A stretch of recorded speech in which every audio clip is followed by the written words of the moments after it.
한번 따라합시다. 이성과 믿음의 경계선 부활. 여러분만 해봐요. 시작. 이성은 우리의 사고, 생각을 말하는 거예요. 여러분들의 사고와 생각은 일부분 존중받아야 돼요. 여러분, 밥상에 소변을 보지 않잖아요. 밥을 먹는데 그런 일을 하는 것은 올바른 일이 아니기 때문에. 그래서 여러분이 이성이 동의하지 않을 거예요. 여러분이 어른들을 공경하는 것은 귀하신 어른들을 공경하라고 말했으니 내가 그래야지 뿐만 아니라 여러분 마음 안에 어른들에게 함부로 욕하면 안 되지 하는 여러분의 양심이 이성을 조금 자극해서 여러분들이 어른들, 특별히 부모님, 할아버지, 할머니에게 존중하는 말을 하려고 노력할 거예요. 비록 그렇게 못해도 이성이 그렇게 만들 거예요. 예배 시간도 마찬가지예요. 떠들고 싶은 마음이 없는 건 아니지만 예배 내가 너무 많이 떠들면 내 주변 사람들이 방해되겠지. 나는 예배를 함부로 대해도 옆에 있거나 내 앞에 있거나 내 뒤에 있는 저 사람은 예배를 정말 잘 드리고 싶지 않을까? 내가 방해되면 안 되지 않는가? 이런 이성이 끊임없이 여러분에게 작동하기 때문에, 동시에 사람들이 야, 오늘은 해가 동쪽에서 안 뜨고 서쪽에서 뜨더라. 그러면 이성 아예 말도 안 돼 이렇게 말합니다. 이성이, 생각이 움직이기 때문에 그래요. 이제 다시 읽습니다. 시작. 그런데 부활은 이성을 정지시켜요. 그래서 사람들은 이성이 건들리면 불편해해요. 아이 사람아, 상식적으로 말해야지 이렇게 말해요. 왜냐하면 내가 동의되는 데까지만 사람들은 자신의 마음과 생각을 움직이려 하기 때문이에요. 오늘 제자들, 예수님의 제자들이 감옥에 갇혀 있어요. 성경 말씀 읽습니다. 본문입니다. 읽읍시다. 시작. 사도들이 백성에게 말할 때 제사장들과 성전 맡은 자와 사두개인들이 이르러 예수 안에 죽은 자의 부활이 있다고 백성을 가르치고 전함을 싫어하여 그들을, 제자들이 지금 가두었다, 감옥에 갇혔다는 거예요. 이제 여러분에게 물어봐요. 제 아들이 왜 감옥에 갇혔어요? 노란 것이면 읽어봅시다. 왜 감옥에 갇혔는지. 도둑질을 했나? 왜 감옥에 갇혔지? 누구를 두드려 팼나? 강도질을 했나? 예수님의 제자들이 왜 감옥에 갇혔지? 노란 글씨. 시작.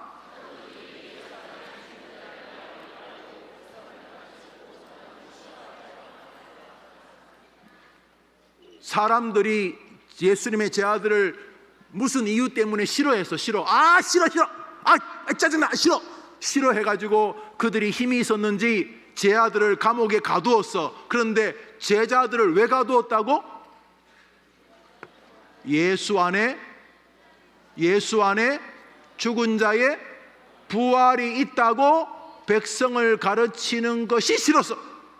그러니까 제자들이 야, 우리 예수님 부활했듯이 우리도 부활한다 라고 말하는 것이 듣기가 싫어서 제자들을 감옥에 가두었다 이렇게 말하고 있어요. 왜요? 왜 사람들은 부활 이야기를 듣기 싫어할까요? 맞아. 이성이, 생각이 동의를 안 해. 이 사람아, 1 더하기 1은 2지 1 더하기 1을 자꾸 3이라 그래 이 사람아. 1 더하기 1은 2잖아 이 사람아. 내가 바보야 이 사람아. 왜 자꾸 나한테 1 더하기 1이 3이라 그래? 이런 것처럼 사람이 죽으면 끝이지. 우리 할머니도 죽으면 더 이상 안 살아나오셔. 할머니 방 빈 방이야. 우리 할아버지 돌아가시면 끝이야. 이제 할아버지 무덤에 있어. 아무리 시골에 가도 할아버지 없어. 이 사람아, 죽으면 끝이지. 1 더하기 1은 2인 것처럼 사람이 죽으면 끝이지. 나는 죽은 사람 한 명도 만나본 적이 없어 이 사람아. 그런데 뭐 자꾸 부활했다고 그래? 사람들이 부활은 이성이 동의를 안 해. 동의를 안 하는데 이 베드로, 안드레, 야고보, 요한이 돌아다니면서 자꾸 부활했다는 거야. 동의가 안 되는데. 동의가 돼야지 이 사람아. 그래서 저놈들 집어넣어라. 감옥에 들어간 거예요. 그러면 또 물어봅시다. 아니 그러면 싫다면 안 하면 되지. 아니 뭐 딴 거 뭐 착하게 삽시다, 뭐 교회 열심히 다닙시다, 헌금 열심히 합시다, 뭐 이런 말 하면 되지. 왜 부활한다는 이야기를 해가지고 사람들 성질 건드려? 베드로 바보 아니야? 베드로 바보 아니야? 싫다면 안 하면 되지. 안 하면 부활했다는 말 안 하면 되잖아. 그 외에도 뭐 교회에서 할 말 많잖아. 뭐 착하게 사세요, 뭐 부모님께 효도하세요, 뭐 이렇게 뭐 할 말 많잖아. 할 말 왜 싫다는 거 자꾸 그렇게 말해가지고 바보같이 감옥에 들어갔느냐? 왜요? 우리 성경 말씀에 읽습니다. 고린도전서 15장, 성경에 심어놓은 성경 해석자라고 불리는 사도 바울이 말했어요. 시작. 만일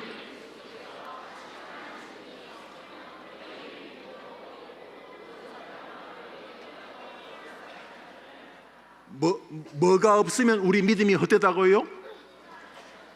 그리스도께서 다시 살아나신 일, 이게 뭐죠?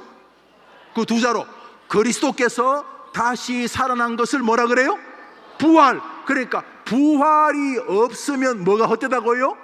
너희 이렇게 아침부터 교회 나 다 목사님 지금 막 설교하고 막 노래 부르고 막 이 다 헌금하고 전부 이게 다 뭐라고? 부활이 없으면 뭐라고? 헛되다. 그러니까 부활이 없으면 우리 믿음이 다 헛되고, 세상에서 부활이 없으면 제일 불쌍한 사람이 누굴까? 우리. 만일 부활이 없으면 우리가 세상에서 제일 불쌍한 사람이. 이 말은 뭐죠? 따라합시다. 부활이 기독교의 생명이다. 다시 말합시다. 부활이, 다시 해봐. 예수님 믿고 부활한다는 신앙이 기독교다, 복음이다. 그러니까 베드로를 비롯한 제자들은 이게 기독교의 핵심이기 때문에 안전할 수가 없어. 다른 거는 뭐 좀 못 전해도 예수님이 부활하셨듯이 우리도 죽으면 곧바로 부활하게 됩니다. 이것을 안전할 수가 없었어. 왜? 그것이 복음이었기 때문에. 오늘 성경을 보면서 우리 이성과 믿음의 경계선, 부활에 대해서 분명하게 상고하려 합니다. 오늘 본문 사도행전 4장 반 잘라서 1절 2절을 읽습니다. 시작. 사도들이 제사장들과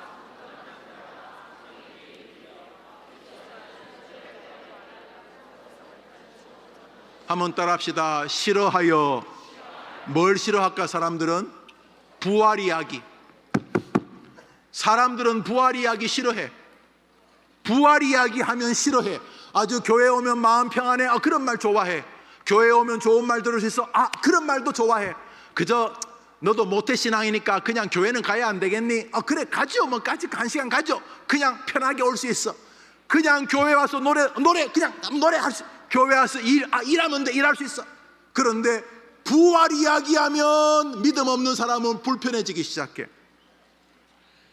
부활은 가정의 평화 때문에 교회를 나올 수는 있어도 그런 사람의 마음을 흔들어. 왜냐하면 부활은 우리의 생각을 계속 공격하기 때문에. 죽으면 끝이지. 죽으면 끝이지. 그런데 왜 성경은 부활의 신앙이 없으면 아무것도 아니라고 하느냐? 부활이 우리의 믿음의 핵심 리트머스 시험지기 때문에. 한번 따라합시다. 예수님의 부활을 믿으면 다 믿는 것이고, 내가 죽은 다음에 부활할 것을 믿으면 다 믿는 것이다. 반대로 예수님의 부활을 안 믿으면 사실은 아무것도 안 믿는 것이고, 내가 죽은 다음에 부활할 것을 안 믿는 것은 기독교를 다 안 믿는 것이다. 부활이 그렇게 중요해. 오늘 성경 말씀 우리에게 분명히 말합니다. 사도들이 백성들에게 부활에 대해서 말할 때에 사람들은 싫어했다. 동의할 수가 없었다. 그러므로 부활 신앙은 오직 믿음으로만 고백할 수 있는 것입니다. 사람이 어떻게 구원받는가? 믿음으로 구원받습니다. 그 믿음으로 어떻게 구원받는가? 예수님의 부활이 나의 부활이라고 고백하는 사람들에게 주시는 은혜의 세계가 구원인 것입니다. 그래서 사도 바울은 부활을 고백하는 사람은 구원 백성이다 이렇게 말하고, 나는 해림교회 어릴 때부터 초등부 다녔는데 난 부활 안 믿어요. 그냥 할아버지가 장로님이어서 교회 온 거예요. 할머니가 권사님인데 어떻게 교회 안 와요? 아버지가 목사님인데 교회 안 와요? 그냥 그래서 교회 온 거예요. 그냥 우리 집안 몇 대째 그냥 예수 믿는데 교회 왔는데, 나는 뭐 교회 오면 재밌는 이야기도 있고 여름 성경학교도 있고 뭐 다 재밌고 뭐 힐링 캠프도 다 재밌는데 난 부활은 안 믿어요. 그러면 아무것도 안 믿는 거예요. 성경 말씀 읽습니다. 로마서 10장입니다. 시작. 내가 예수를 주로 시인하여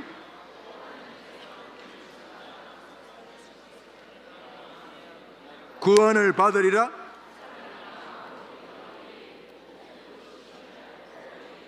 한번 따라합시다. 구원을 받으리라. 노란 글씨, 어떤 사람이 구원받는가? 노란 글씨. 시작. 만일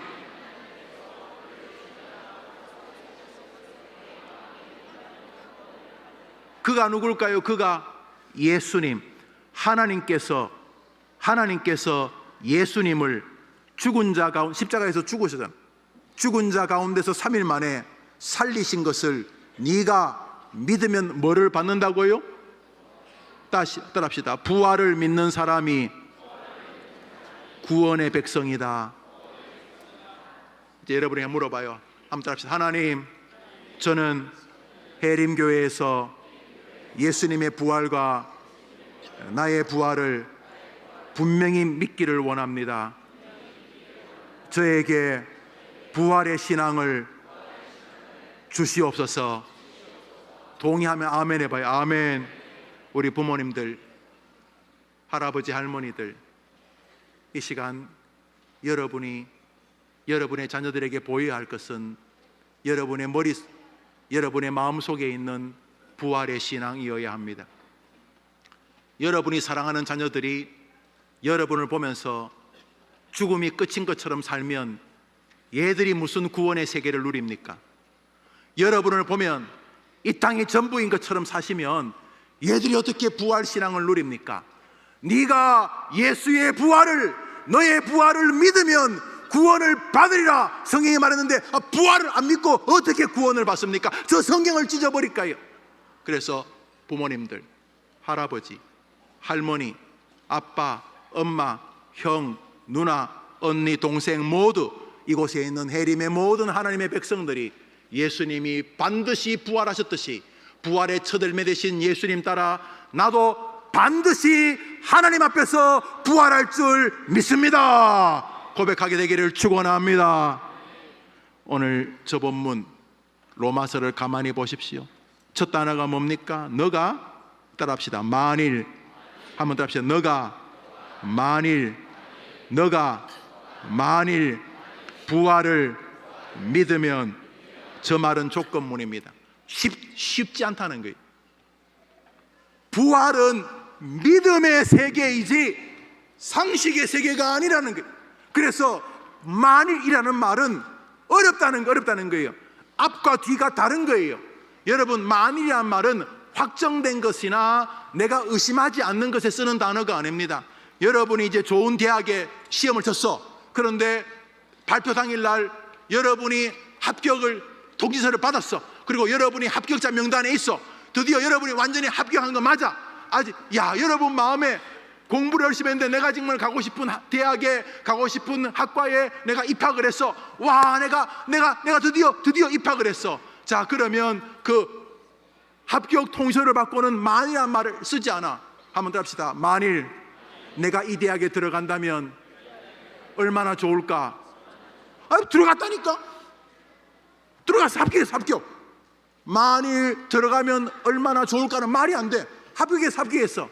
그래서 만이라는 말은 내가 만일 이 대학에 들어갈 수 있을까, 이럴 때 쓰는 말이야. 들어가면 좋겠다, 이런 말은. 그래서 만일은 모든 사람들이 구원의 신앙인 부활을 믿을 수 있는 것은 아니란 말이. 부활은 모든 사람이 믿어지는 세계가 아니라는 거예요. 저 말 안에는 부활을 믿는 것이 분명히 어려운 일이라는 것이 강하게 내포되어 있어요. 만일 너가 시인하고 만일 너가 믿으면 이라는 조건적 의문 우리에게 주시는 이유가, 우리의 상식은 부활이 도저히 믿어지지 않는다는 것이, 부활은 오직 하나님의 말씀인 성경의 약속을 온전히 신앙하는 하나님이 주시는 은혜가 있을 때만이 믿어지는 세계인 거죠. 해림교회에서 성령을 가르친 이유가 바로 그것이, 여러분에게 부활의 믿음을 하나님이 주시기를 바라는 마음 때문인 것이.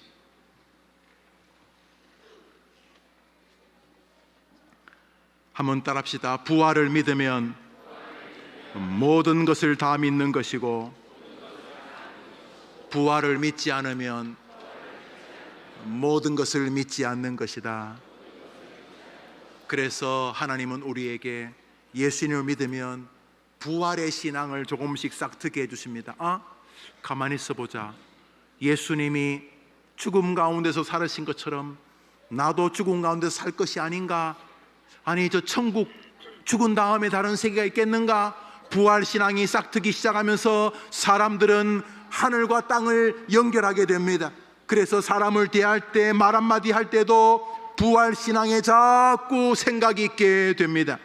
반대로, 아니 이렇게 좋은 것이면 그냥 믿으면 되는데 왜 이렇게 부활 신앙은 믿어지지 않는 것인가요?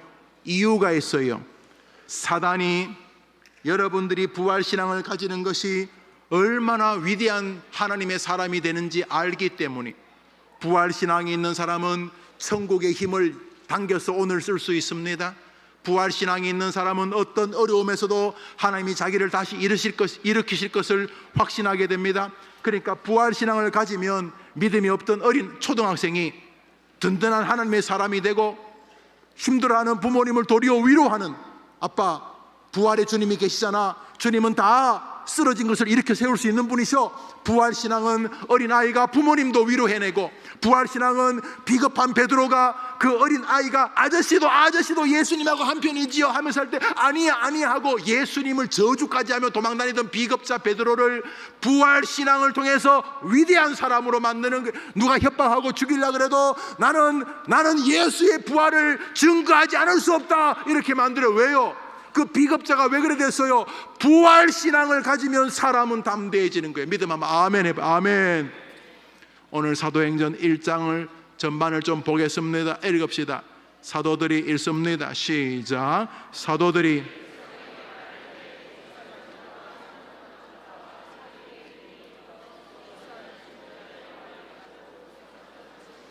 싫어하여 그들을 가두었으나 말씀을 들은 사람 중에 믿는 자가 많으니 남자의 수가 약 5천이나 되었더라. 불러 경고하여 도무지 예수의 이름으로 말하지도 말고 가르치지도 말라 하니, 베드로와 요한이 대답하여 이르되 우리는, 아니 저 성경 가만 둬봐요. 옛날 같으면 아이고 안 할게요, 안 할게요 이렇게 말할 텐데, 베드로와 요한을 비롯한 제자들이 감옥에 가둔 다음에 너 부활 이야기 한번 더 하면 가만 안 놔둬, 하지마 경고했는데 그들이 뭐라고 그러냐면, 베드로와 요한이 대답하여 이르되 우리는 보고 들은 것, 예수님은 부활하셨고 우리도 부활할 것이라는 것을 말하지 아니할 수 없다. 하겠다. 너희들이 나를 협박해도 나는 하겠다는, 부활을 이야기하겠다는 게. 우리 학생들, 여러분이 세상을 다니면서 친구들에게 해야 될 말은 바로 이거예요. 한번 들었다. 친구야, 예수님처럼 너도 부활하는 사람이 되어야 돼. 죽음이 끝이 아니야. 예수 믿고 이 땅에서 부활의 신앙으로 힘있게 살고 하늘에서도 부활의 주인공이 되자.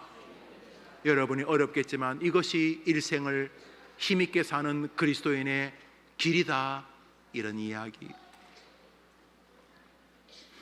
바울은 그래서 부활신앙으로 담대해진 베드로를 비롯한 성도들의 길이 우리의 길이라고 말하고 있어요. 부활신앙이 성도를 참으로 위대하고 담대하게 만드는 줄 믿으면 아멘 해봐요. 아멘. 우리 요한계시록을 읽습니다. 요한계시록 시작.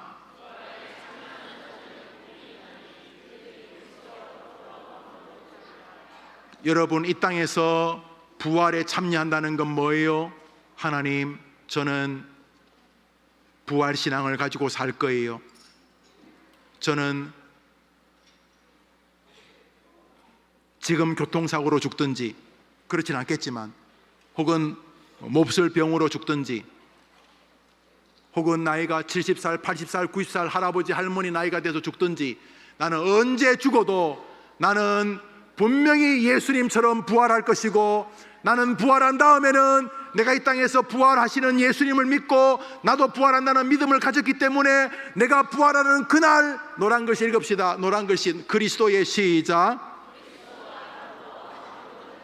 나는 부활하는 그날, 나는 더 이상 이 땅에서 어린아이나 할아버지 할머니가 아니라 나는 하늘나라에서 온 세상을 다스리는 그리스도와 함께 세상에 가장 존귀한 왕노릇하는 사람으로 부활할 것을 믿습니다 라고 하는 삶을 사는 것을 주님이 우리에게 요구하신다는 거예요. 여러분이 부활하게 되면 여러분은 어떤 사람이 될까요? 아니, 목사님, 그냥 저는 잘 안 믿었는데 그냥 교회는 이렇게 성경도 배우고 또 엄마 아빠가 교회 가라고 하니까 교회를 왔는데 오늘 목사님 설교 들어보니까 부활을 믿어야 되는 거구만요. 내가 부활을 생각을 잘 안 해봤는데 그러면 제가 부활을 믿으려고 노력할게요. 그런데 그러면 제가 부활하면 어떻게 되나요? 제가 부활하면 어떻게, 그리스도와 더불어 왕노릇한다, 실감이 안 나요. 나는 왕을 한 번도 해본 적이 없어가지고. 그런데 더불어란 말은 그리스도처럼이란 말, 그리스도처럼 예수님처럼 내가 왕노릇한다고요? 내가 여잔데, 내가 어린 아이인데, 우리 할아버지 이제 몸이 아파서 요양원에 계신데 80살인데 90살인데 우리 할아버지가 예수님 잘 믿는 집사님이고 장로님이셨기 때문에 하늘나라 가시면 우리 할아버지가 늘 부활을 믿으셨기 때문에 하늘나라 가시는 순간 예수님처럼 왕이 된다는데 그게 무슨 뜻일까요? 제가 부활하면 어떤 사람이 된다는 뜻일까요? 에덴 동산의 아담이 모든 것을 다스렸어. 해도 달도 별도 동물도 식물도 하나님이 아담에게 모든 것을 다스리게 했어. 그러니까 범죄하기 전에 아담처럼 되는 건가요? 예, 아담 탁월했어요. 범죄하기 전에 아담은 거의 하나님처럼 위대한 능력을 가지고 있었어요. 우리 창세기 1장을 봅시다. 여러분, 부활한 다음에 여러분의 모습입니다. 시작. 하나님이 가라사대 우리의 모양대로 그로 바다의 고기와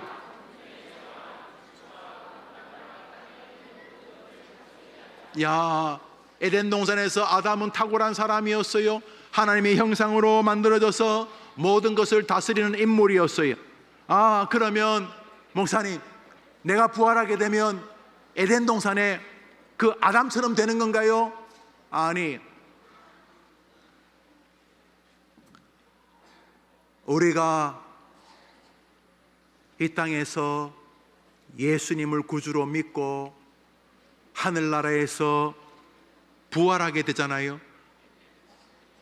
목사님이 우리 교회 처음 부임하고 몇 년 뒤에 우리 교회 어린 아이가 하늘나라 갔어요. 믿음 생활 잘하던 유치부 아이인데 갑자기 병원에 갔다가 이상하게 그냥 치료를 하고 이렇게 회복되는 것처럼 하다가 하늘나라를 갔어요. 너무너무 아팠어요. 목사님도 많이 슬펐어요. 그러나 지금 그 어린아이는 어디 있을까요? 하늘에 있죠. 어떤 모습으로 있을까요? 에덴 동산에서 범죄하기 전에 아담 그런 수준? 아니, 한번 따라합시다. 내가 부활한 다음에 나의 모습은 에덴 동산의 아담 수준이 아니다. 아담은 에덴에서 범죄를 할 수도 안 할 수도 있었어요. 에덴에서 아담은 하나님의 명령을 어길 수도 있고 안 어길 수도 있었어요. 그러나 우리가 부활하고 하나님 앞에 섰을 때에 우리는 죄 같은 것은 곁에도 감히 올 수 없는, 아담은 비교도 안 되는 완전한, 아담은 범죄할 수도 있고 안 할 수도 있었는데 우리가 부활해서 하나님 앞에 섰을 때는 범죄 따위가 우리에게 근심거리도 안 되는, 그런 것들이 우리를 건들 수도 없는, 우리는 모든 의와 영광과 거룩과 존귀와 능력과 설명이 불가능한, 한번 따라합시다. 너희가 그리스도와 함께 왕노릇하리라. 부활한 우리는 에덴 동산에서 범죄하기 전에 아담 수준이 아닙니다. 우리는 아담과 비교가 안 되는 더 완전한 인간이 되어 있는 것입니다. 한번 아멘 해봐요. 그것 때문에 예수님이 오셨어요. 이 땅에서 부활의 예수님을 믿는 길만이 우리가 완전한 하나님의 형상이 되는 모습으로 천국에서 부활하기 때문에 오늘도 주님은 우리에게 예수의 부활을 고백하고 예수의 부활 신앙으로 살기를 원하시는 거예요. 성경 말씀 고린도전서 15장 20절 마지막으로 읽습니다. 시작.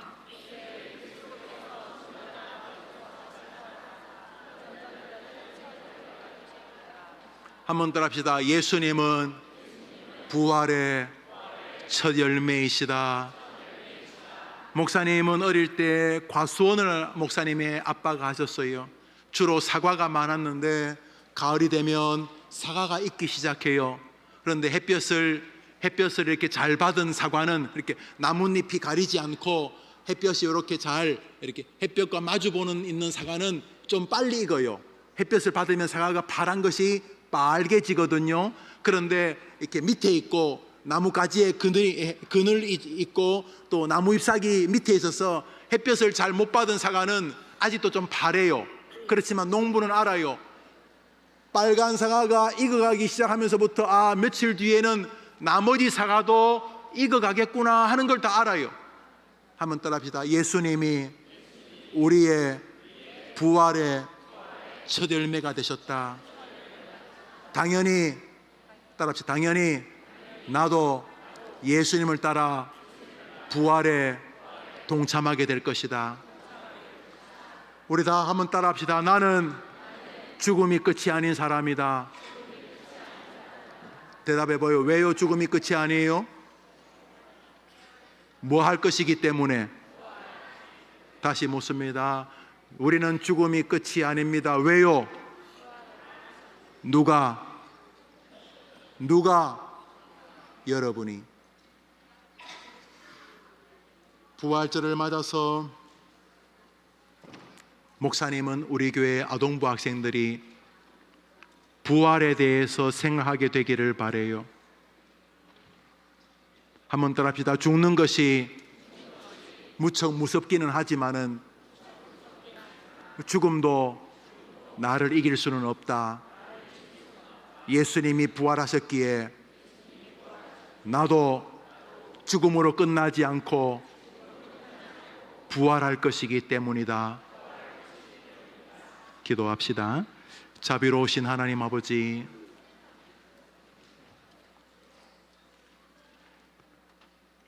1년에 한 번씩 주님의 부활을 기념하면서 부활절을 지킵니다.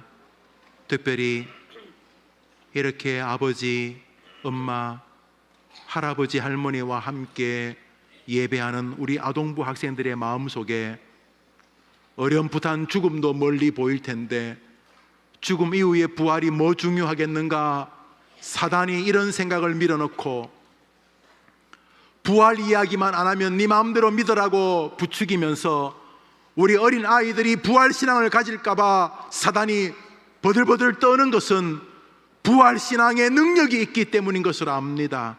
우리 아동부 친구들이 해림교회를 다니면서 예수님을 믿고 예수님을 믿는다는 말이 나는 이 땅에서 주님이 맡긴 사명을 잘 감당할 것이며 죽음이 와도 나는 다시 영광스러운 사람으로 부활할 것이고 그때 부활한 나는 더 이상 아픔과 근심과 걱정과 한계가 없이 그리스도처럼 되어 있을 것이라는 믿음을 가지고 에덴 동산의 아담도 부러워하는 완전한 인간이 되어 있을 것을 기대하며 부활신앙으로 살아가는 믿음의 어린이들이 되게 해 주시옵시고, 어린아이들을 키우는 부모님들에게도 부활신앙을 주셔서 부활의 주님에 동참하며 부활의 주님이 자신을 이 땅에 아직 남겨두신 이유가 그 부활을 사람들에게 알려주다가 오라는 것이요, 그 부활을 고백하며 이 땅을 살다가 하나님 만나자는 뜻인 줄 믿고 먼저 가까운 자녀들에게 부활신앙을 분명히 가르치는 우리 모든 부모님들, 성도들 되게 해 주시옵소서.